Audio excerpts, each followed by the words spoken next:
முன்பு நடிகர் விஜய் சென்னையில் செய்தியாளர்களை சந்தித்தார். அந்த நேரடி காட்சிகளை தற்போது பார்க்கலாம். எல்லாருக்கும் வணக்கம். இந்த சென்ட்ரல் கவர்மெண்ட் எடுத்த இந்த முடிவு உண்மையிலேயே ஒரு நல்ல விஷயம்தான், நல்ல மூவ் தான். கண்டிப்பாக இது உண்மையிலேயே நம்ம நாட்டுக்கு ஒரு தேவையான, ஒரு துணிச்சலான, வரவேற்கக்கூடிய ஒரு முயற்சி தான். கண்டிப்பாக இது நம்ம நாட்டோட பொருளாதாரத்தை வளர்த்து விடும் அப்படின்றதுல எந்த சந்தேகமும் இல்லை. ஒரு நோக்கம் பெருசாக இருக்கும்போது அதுக்கான பாதிப்புகள் கொஞ்சம் இருக்க தான் செய்யும். ஆனால் என்ன ஒன்று, அந்த பாதிப்புகள் அந்த நோக்கத்தோட அதிகமாக ஆகிடக்கூடாது அப்படின்றது தான் நம்ம பார்த்துக்கணும். சில விஷயங்கள் நம்ம தவிர்த்திருக்கலாமோ அப்படின்ற ஒரு சின்ன ஃபீல் தான்.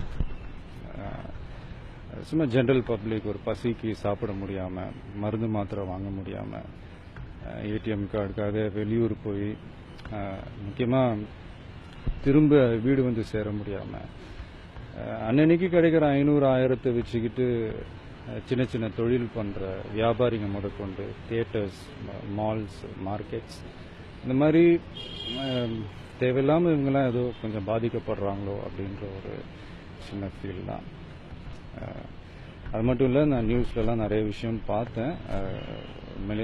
மனசுக்கு ரொம்ப கஷ்டமாக இருந்தது. என்னென்னா, ஒரு பேத்தியோட கல்யாணத்துக்காக ஒரு பாட்டி ஒரு இடத்த விற்று அந்த பணத்தை கொண்டு வராங்க. அந்த பணம் செல்லாது அப்படின்ற அவங்க கேள்விப்பட்ட உடனே தற்கொலை பண்ணிக்கிற அளவுக்கு போயிருக்காங்க.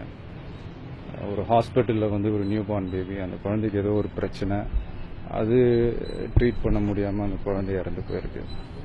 ஸோ இந்த மாதிரி சில விஷயங்கள் கொஞ்சம் அவாய்ட் பண்ணியிருக்கலாமோ அப்படின்றது தான்.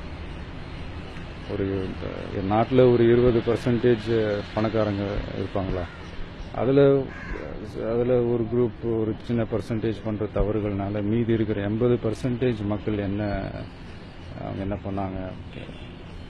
நான் திரும்ப திரும்ப சொல்கிறேன், இது வரைக்கும் யாரும் பண்ணாத, யாரும் பண்ண யோசிக்காத ஒரு சிறப்பான பெரிய முயற்சி தான் இது. அதில் எந்த மாற்றமும் இல்லை, எந்த தவறும் இல்லை.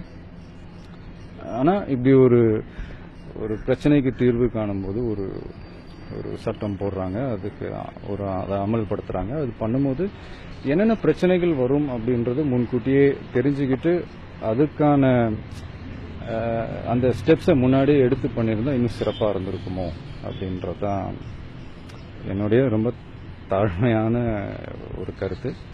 பட் இன்னைக்கு கொஞ்சம் செட்டில் டவுன் ஆயிருக்கு அப்படின்லாம் சொல்கிறாங்க. லாஸ்ட் 3-4 days இருந்த அந்த பேனிக் சிச்சுவேஷன் இல்லை. பட் இருந்தாலும்